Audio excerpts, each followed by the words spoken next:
তো hello guys, এখন কানো করে আমি একটা বস্তু দিয়ে আবার গেতাছি। তো আনারা ভিডিওটা দেখতে থাকুন, ভিডিওতে লাইক না করলে লাইকটা করে দেন, আনো করে বস্তুটা দেখাতে চলুন।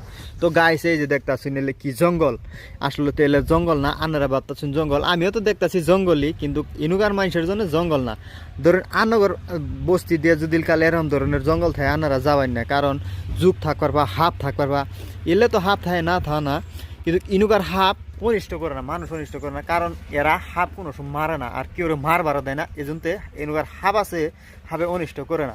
তো এটা ভাবতেছে নানারা জঙ্গল, তো আনগরে যে মজার বস্তু এটা দেওয়ার চাইলাম। এই জঙ্গলের মধ্যে মধ্যে এই যে এরকম ধরনের কাফি গাছ আছে, এই যে দেখুন জুম করে দেখাইতেছে আনগরে।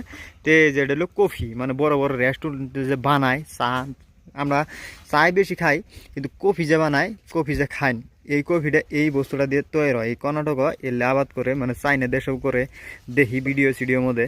তো গাইস এই যে এলেই মানে জঙ্গলটা সাফ করে নাই দেখে, কামলা নাই দেখে, মানে এবার জঙ্গল হয়ে গেছে, এটা সাফ করবো। এই যে পাহাড় টাইম হয়ে আইলে এই বস্তুটা তুলবো, ওই টাইমে সাফ করবো। তো গাইস আজকের ভিডিওটা এই তৈরি, ভিডিওটা ভালো লাগলে একটা লাইক করে দিবেন, আর চ্যানেলে নতুন হলে সাবস্ক্রাইব করে রাখবেন, তাতে আমার ফ্যামিলি হয়ে যাবেন গিয়া। গাইস আজকের ভিডিও এই তৈরি, পরবর্তী ভিডিও দেখা হইতাছে।